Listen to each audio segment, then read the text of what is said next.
I presume there's still some good ones around. Of course, there are some getting some ideas. In the 1950s and 1960s, Jim Crow was alive and well. To describe that bunch, I'd have to use a whole lot stronger than I'm permitted to use, being a minister of the gospel. Amen. They go into the auditorium of the gymnasium for the after football game dance.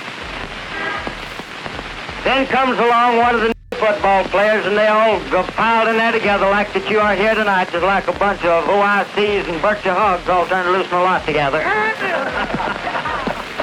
They go in there and they get to rubbing around, smelling that vanilla flavor. Could you conceive the idea of your fair-skinned daughter, her dancing partner be tagged on the shoulder by some burrhead, liver, lip, goat-smelling, egg-faced.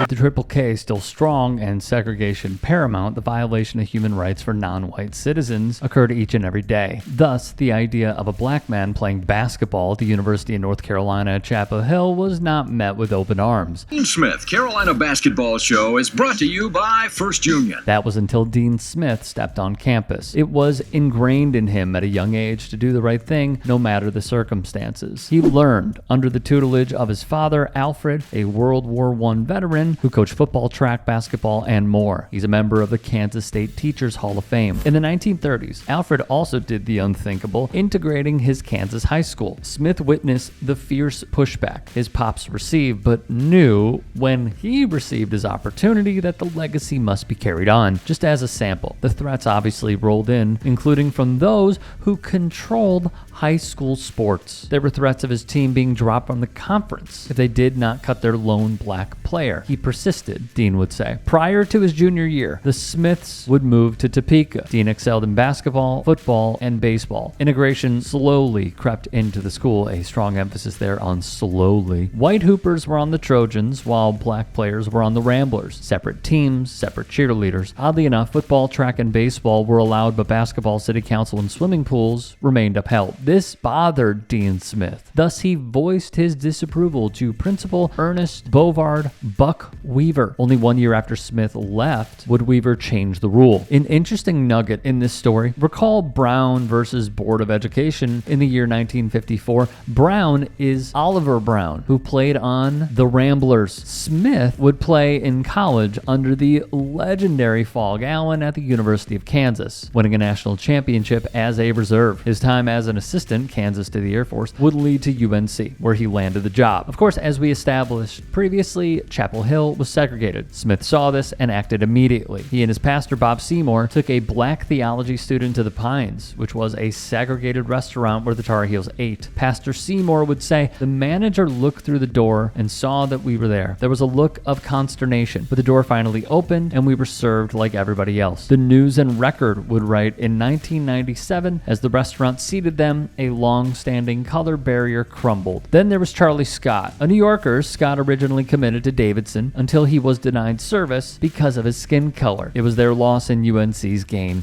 In 1966, Scott became the first African-American student to attend UNC on athletic scholarship. He'd later become the ACC's first black star, making 2 Final Fours along with 2 All-American selections. From ESPN's Tommy Tomlinson, the maddest anybody remembers seeing Dean was a night at South Carolina when a fan called Scott a black baboon. Dean headed into the stands before a coach pulled him back. All the way through college and all the way through Scott's 10-year pro basketball career, fans and writers called him Charlie. He always preferred Charles, so Dean called him Charles. He'd coach UNC for 36 years, bagged 2 national titles, make it to 11 Final Fours, coached Team USA to a gold medal at the 1976 games in Montreal, and retired with 879 wins, which stood as the previous record until Bobby Knight, Roy Williams, Jim Calhoun, Bob Huggins, Jim Boeheim, and Mike Krzyzewski passed him. Basketball was his namesake. Outside of the sport, his activism remains the stuff of legends.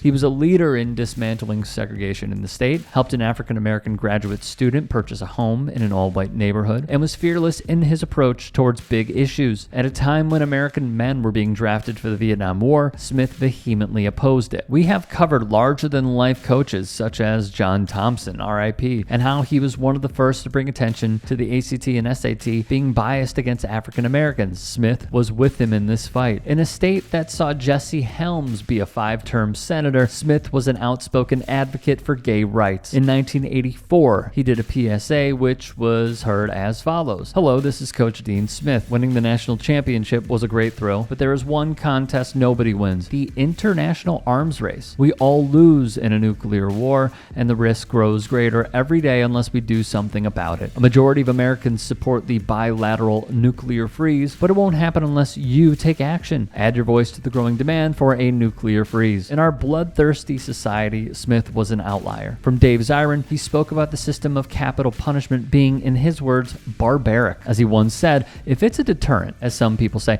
why don't they hold the execution in a shopping mall so everyone can attend? Dean Smith would take his players to death row into the Bruto Angola prison to meet prisoners. Acts of resistance against the criminal justice system, tweeted the writer. Jim Hunt, the former governor of North Carolina, would draw Smith's ire as well. Why exactly? From Zirin once more, in 2003, Coach Smith was part of a delegation visiting North Carolina's governor, pleading for the life of a mentally ill death row prisoner named John Nolan. Smith had met Nolan on one of his trips to the row. As reported by Bonnie D. Simone of the Chicago Tribune, Smith erupted at Hunt saying, "You're a murderer." He then stuck out his finger at Hunt saying, "And you're a murderer, and I'm a murderer. The death penalty makes us all murderers." Smith and abolitionists would constantly worry about the racial and economic disparities of the system we live in to this day. On October 9, 1997, Dean Smith retired from his post as head coach at the University of North Carolina. Barack Obama would honor Smith with the Presidential Medal of Freedom in 2013. His wife, Linnea, would accept the award on his behalf. After a long battle with Alzheimer's that reportedly began in 2010, Smith would pass away peacefully in his North Carolina home in 2015. He was 83 years old. Hey everyone, if there are any stories that you want to bring to our attention, whether it is the local level, collegiate level, professional level, national level, that you think would be worthy of a story and us covering, there are so many hours in a day and only so much we see. Submit them to me. Get at me on Twitter, on Instagram, and TikTok. Send me a DM, send me a tweet, what have you. We appreciate it. Hope you have a great day.